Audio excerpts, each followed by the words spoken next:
The first time Marissa Trent met Gabriel Voss, she wasn't supposed to be there at all. "I can't believe I ever lowered myself enough to marry you," he would tell her one day.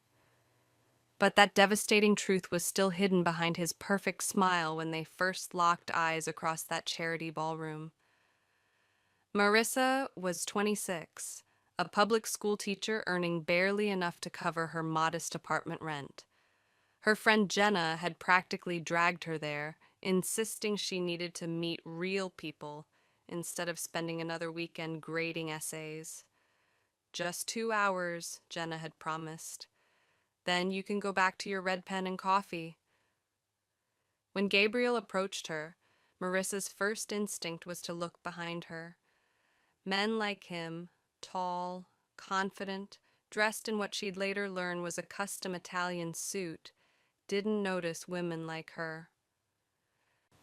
"You look like the only person here who isn't trying to impress anyone," he said, handing her a glass of champagne.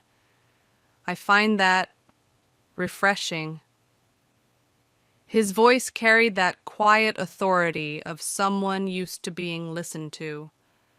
As owner of Texas's largest chain of luxury car dealerships, Gabriel Voss was the kind of man whose name appeared in business magazines and charity gala programs. "I'm a teacher," she told him, expecting his interest to fade. Instead, his eyes lit up. "Tell me about that." For the next hour, he listened, actually listened, as she talked about her students, her classroom challenges, her passion for education. By the end of the night, he was asking for her number.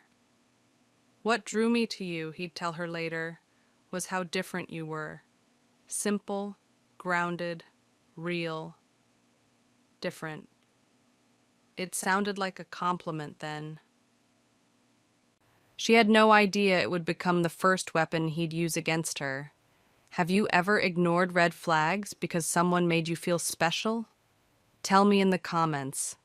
I read every single one. And subscribe for what happens next, because trust me, Marissa's revenge will make your jaw drop." Their first date was at a restaurant where the menu had no prices. Marissa wore her nicest dress, the one she saved for parent-teacher conferences.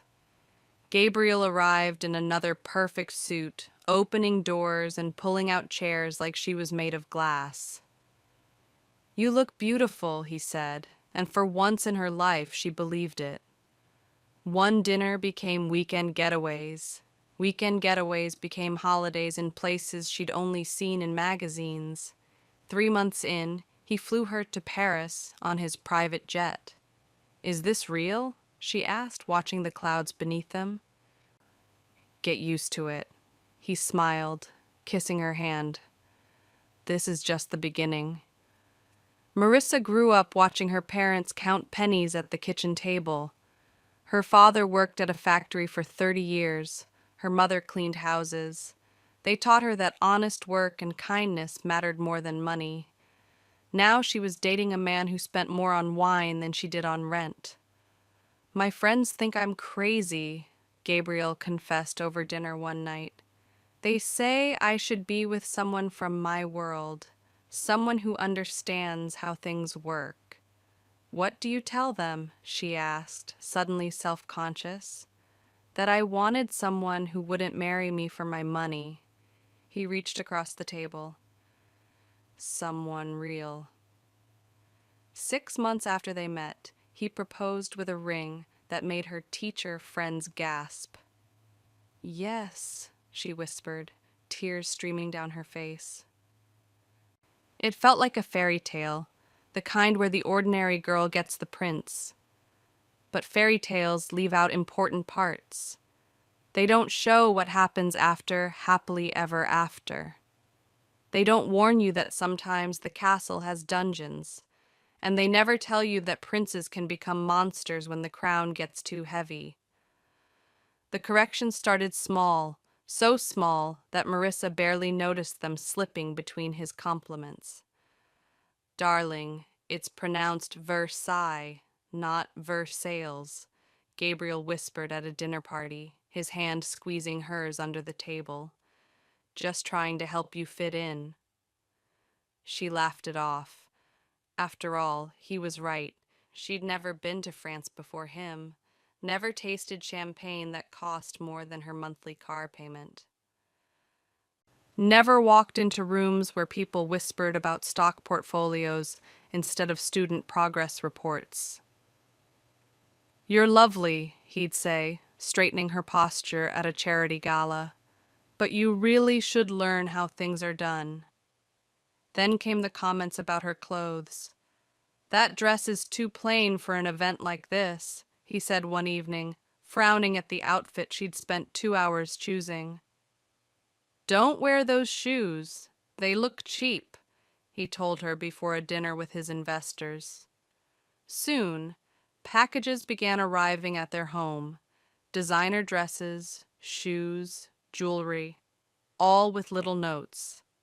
"Wear this tonight," or "This will look perfect on you." Her closet transformed until she barely recognized it. Gone were her comfortable sweaters and practical shoes, replaced by names she struggled to pronounce and fabrics she was afraid to touch. "I just want you to feel confident," Gabriel explained when she questioned the constant stream of new clothes. "These people judge everything, Marissa. I'm protecting you." She believed him because she wanted to, because it was easier than admitting the truth, that the man who claimed to love her for being different was methodically erasing everything that made her different. And Marissa, desperate to be worthy of her fairy tale, let him. Their 1-year anniversary fell on a Tuesday. Gabriel had meetings in Houston, but promised to be home by 7. Marissa took the day off school to prepare. She spent hours cooking his favorite meal, beef Wellington with truffle mashed potatoes. She bought candles, flowers, even the expensive wine he liked. She wore the black dress he'd chosen for her last month, styled her hair the way he preferred. By 8, the food was getting cold. By 9, she'd texted twice with no response. By 10, she was sitting alone at their perfectly set table, watching the candles burn down to stubs. At 10:37, the front door opened. Gabriel walked in, loosening his tie, the smell of whiskey following him. "You're still up," he said, glancing at the table. "I had drinks with the Houston team." "Didn't I mention that?" "It's our anniversary," Marissa said quietly. "I made dinner." He sighed, dropping his briefcase. "Right. Sorry about that." "I've been waiting for almost 4 hours, Gabriel." "And I've been working for 14, he snapped. "Some of us have actual responsibilities, Marissa." The words hit her like a slap. "I just wanted to celebrate us. To spend time together." Gabriel poured himself another whiskey, leaned against the counter, and looked at her with eyes suddenly cold and distant. "Marissa, from now on, I'll decide when we talk or spend time together. Stop chasing me. And honestly, I can't believe I ever lowered myself enough to marry you." He took a sip, watching her over the rim of his glass. "You were never, and will never be, anywhere near my level." The room went silent, not because his words were shocking, but because they finally gave voice to what had been happening all along. He walked over, kissed her forehead like she was a child, and headed upstairs. "Don't wait up." Marissa didn't move, didn't cry. She sat at that table for hours, the food cold, the candles dead, replaying every moment of their relationship, every correction, every replacement. Every time he'd joked about her background. It wasn't love. It had never been love. It was a man buying a project he thought he could improve. Marissa didn't cry that night, or the next morning when she packed a small bag before Gabriel woke up. She didn't leave a note, didn't slam doors, didn't scream or throw things. She simply walked out of the mansion that had never felt like home and drove to her old apartment, the one she'd kept paying rent on, just in case. The key still worked. The space was small, dusty, but gloriously hers. No designer furniture, no artwork worth more than her car, just the mismatched IKEA pieces and Target decor she'd chosen herself. She called in sick to school. Then she sat on her old couch and made a decision. She would give Gabriel exactly what he wanted. He wanted to decide when they talked? Fine. She wouldn't talk to him at all. She didn't block his number, didn't file for divorce, didn't make angry social media posts. She simply disappeared from his life. The first day, her phone exploded with texts. "Where are you? This isn't funny, Marissa. Call me back immediately." By day 3, the messages turned from demanding to confused. "Are you okay? Just let me know you're safe. Whatever I said, we can talk about it. Please come home." By day 7, they became desperate. "I'm worried about you. I've called the hospitals. I need you." Marissa read every message, but answered none. The silence grew louder than any fight they'd ever had. For the first time since meeting Gabriel Voss, she was the one with all the power. And power, she was learning, felt a lot like peace. 2 weeks after she left, Marissa returned to her school. Not as a teacher, she'd taken a leave of absence, but to collect some personal items from her classroom.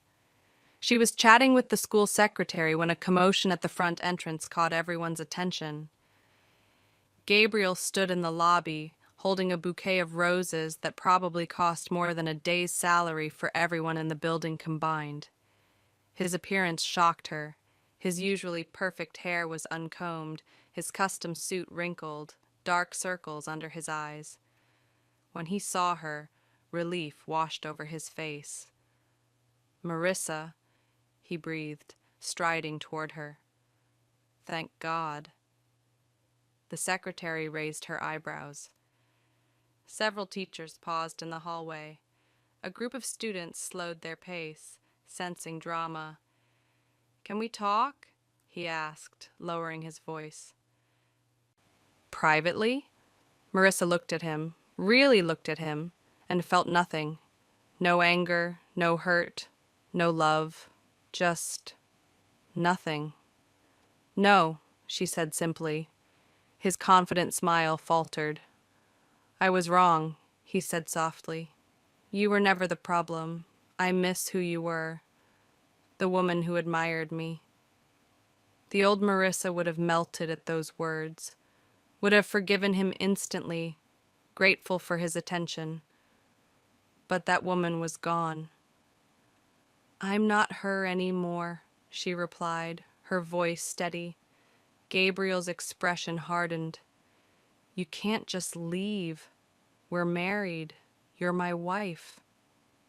"Actually," Marissa said, "I'm a teacher with a master's degree in education. I'm a daughter, a friend, and a woman who finally sees her own worth." She handed him back the roses. "What I'm not is yours." She walked past him, head high, as whispers erupted behind her. For the first time in their relationship, Gabriel Voss was the one left standing alone, watching someone else walk away. Have you ever walked away from someone who undervalued you? Hit subscribe now to see how Marissa rebuilds her life after Gabriel, and trust me, what she does next will make you stand up and cheer. Drop it in the comments if you're proud of her for walking away. 3 days after the school confrontation, Marissa signed a lease on a small apartment in Austin, 2 hours and a world away from the life she'd left behind. She filed for divorce with a lawyer who specialized in high conflict cases. He won't make this easy, the attorney warned. Neither will I, Marissa replied. With the modest savings from her teaching job, she rented a tiny office space in a strip mall between a nail salon and a taco shop. She hung a simple sign in the window, Trent Tutoring, first session free. On her first day, no one came. On the second day, one mother brought her struggling third grader. By the end of the week, that mother had referred 2 friends.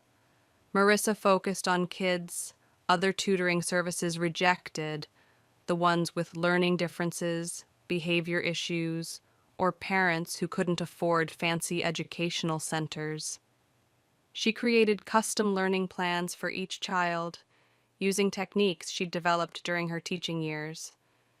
"My son hated reading before he met you," one mother told her, tears in her eyes. "Now he won't put books down." Word spread through parent groups and school counselor referrals. Soon Marissa was working 12-hour days, her appointment book filled weeks in advance. She hired her first employee, a retired special education teacher, when she could no longer handle the demand alone. Then a second, then a third. 6 months after leaving Gabriel, Marissa sat alone in her apartment, reviewing her business accounts. She'd gone from 3 clients to 37, from one small office to renting the entire strip mall suite. She'd built something from nothing, something that was entirely hers. That night, she slept better than she had in years. 1 year after opening her tutoring business, Marissa stood in front of a renovated warehouse space in downtown Austin. The sign above the door read, Trent Scholars Academy, in clean professional lettering. "Are you sure about this?" her business manager asked. "It's a big financial commitment." Marissa nodded. "I'm sure." What had started as one-on-one tutoring had evolved into something much bigger. Marissa had developed a unique curriculum for students who struggled in traditional classrooms. Her methods were getting attention, not just from parents, but from educators across the state. She hired a team of 12 teachers, each specializing in different learning styles. She created after-school programs, weekend workshops, and summer camps. She offered scholarships to families who couldn't afford private education. The academy became known for taking the kids other schools had given up on and helping them thrive. Local news did a feature on her work. "The teacher who built an empire from kindness," the headline read. The article mentioned nothing about her previous marriage to a wealthy businessman. This was her story, not his. Private schools began approaching her about partnerships. Public school districts asked her to train their teachers. A publisher contacted her about turning her methods into a book. 18 months after leaving Gabriel's mansion with nothing but a small bag, Marissa had built something he could never buy: respect, purpose, and peace. Her phone rang one evening as she was locking up the academy. Unknown number. "Ms. Trent, this is Westlake Preparatory School. We'd like to discuss implementing your program across our entire district." Marissa smiled. "I'd be happy to meet. How does next week look?" She had no idea that meeting would bring Gabriel Voss back into her life. The Austin Business Leadership Conference was held at the Fairmont Hotel, a glass and steel monument to success that Marissa once would have found intimidating. Now, as a featured speaker on educational innovation, she walked through its revolving doors with easy confidence. She wore a tailored navy suit, not designer, but well-made and perfectly fitted. Her hair was styled simply, her makeup minimal. She looked like exactly what she was, a successful businesswoman who didn't need to prove anything to anyone. The first half of the evening went perfectly. Her presentation received enthusiastic applause.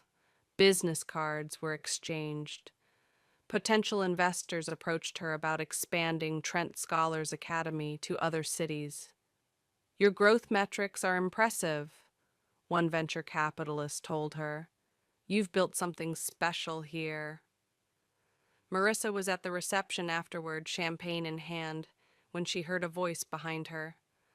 A voice that once made her heart race with love, then fear, and now, nothing. Marissa?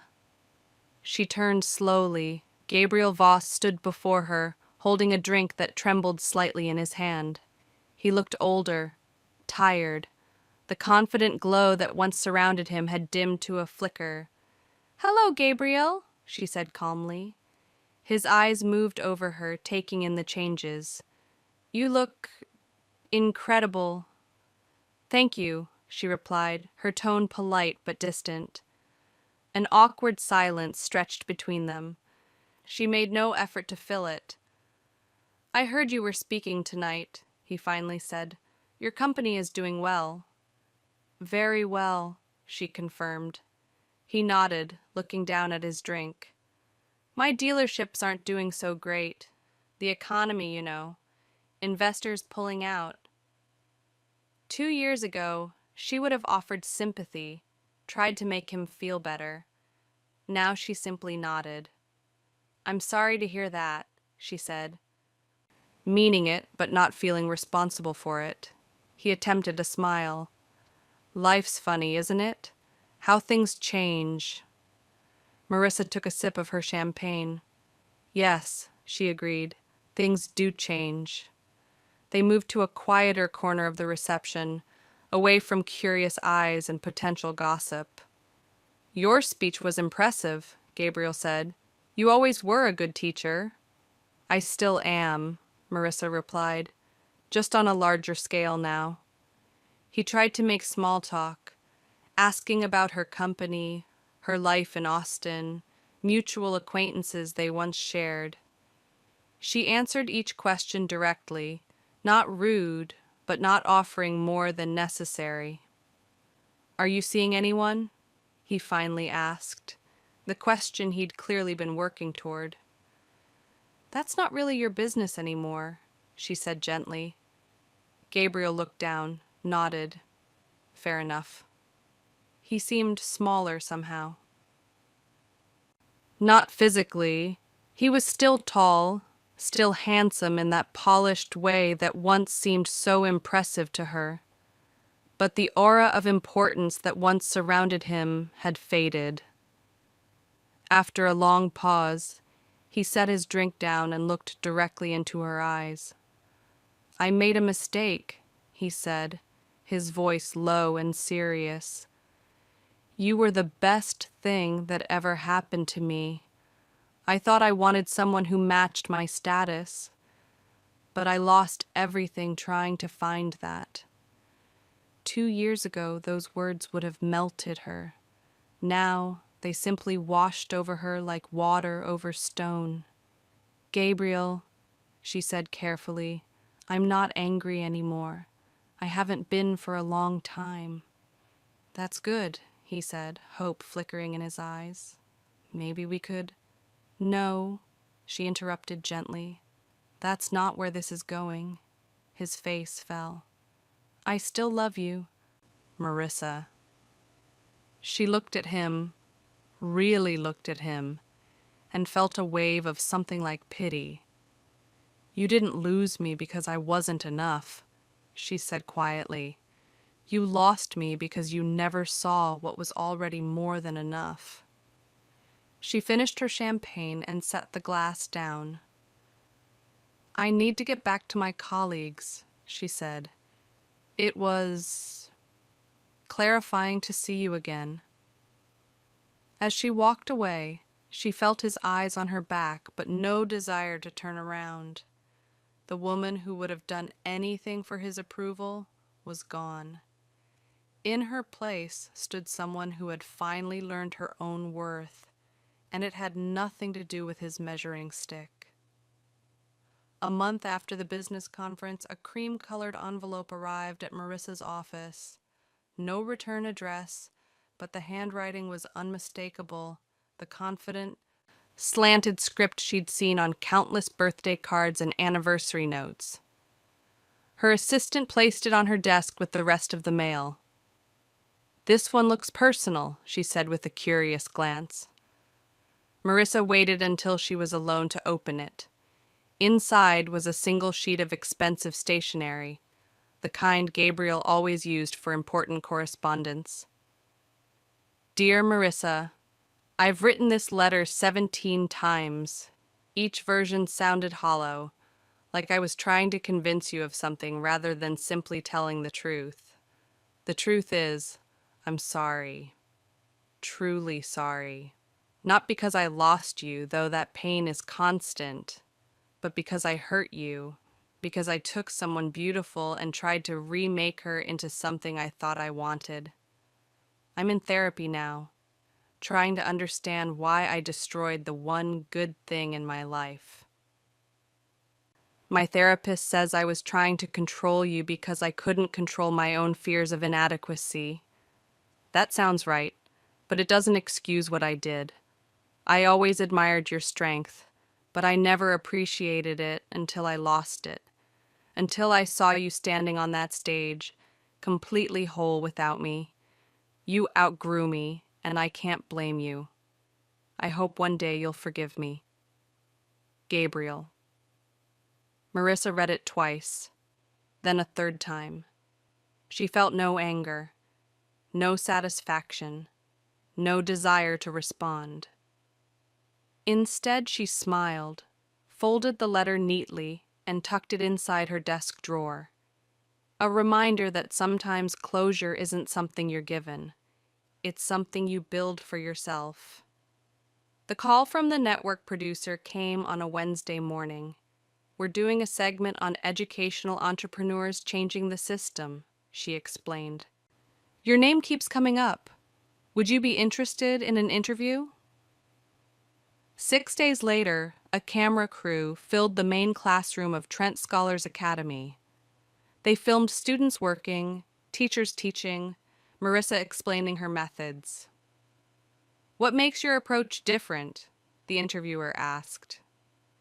"We don't try to fit children into a system," Marissa explained. "We build a system around each child." The segment aired on a Sunday evening. By Monday morning, Trent Scholars Academy's website had crashed from traffic. The phone rang constantly. Emails poured in from across the country. "The woman who turned heartbreak into hope," the headline read, though Marissa had never mentioned Gabriel or their marriage during the interview. Someone had done their research, found the connection, and woven it into the story.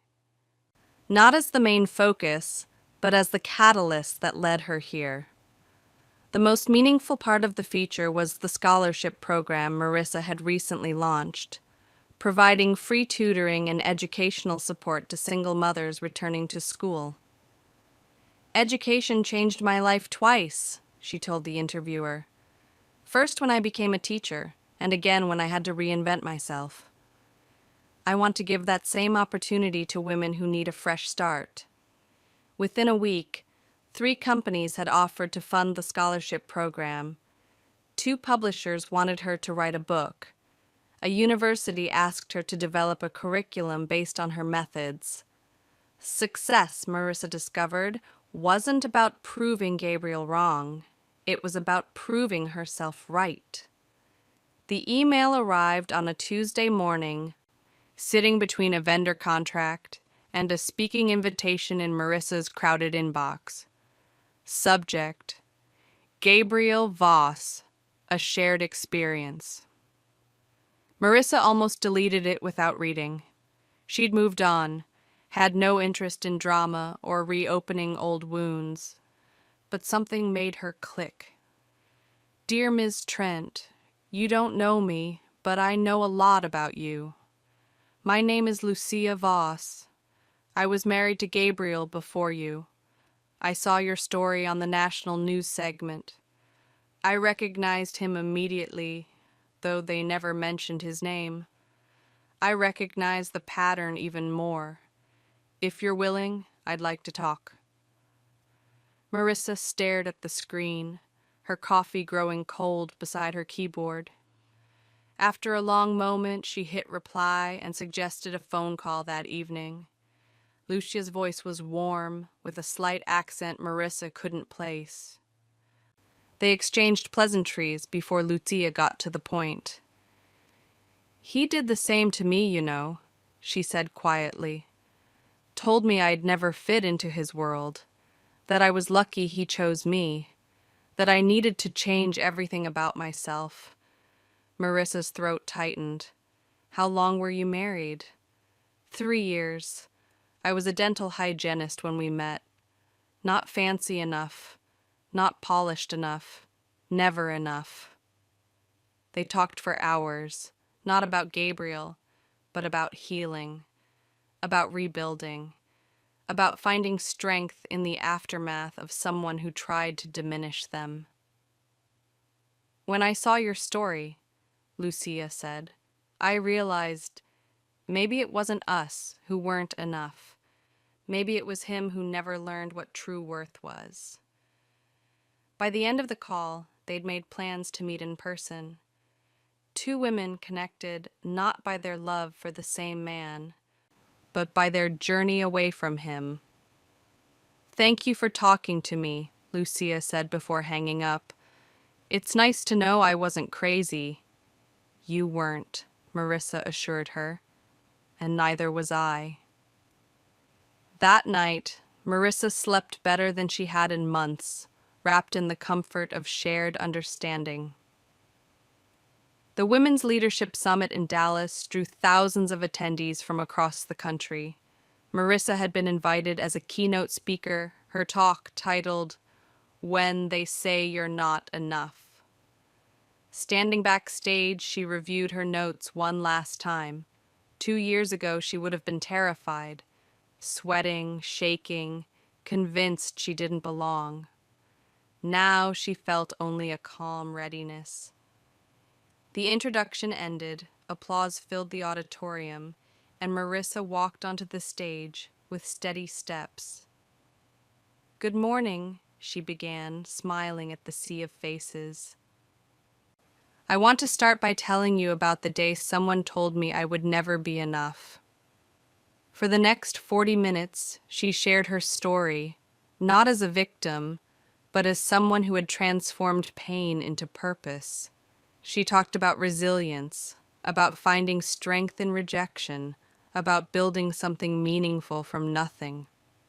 "The words that once broke me became the fuel that rebuilt me," she told the rapt audience. Sometimes, the greatest gift someone can give you is showing you exactly who they are, so you can decide if that's who you want in your life.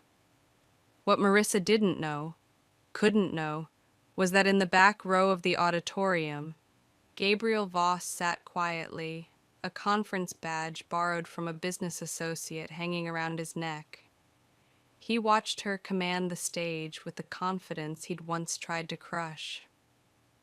Listened as she spoke about worth and value without once mentioning his name. Saw the standing ovation she received when she finished. He didn't approach her afterward, didn't try to catch her eye or send a message backstage. He simply stood, joined the applause, and left, a man finally understanding the cost of arrogance.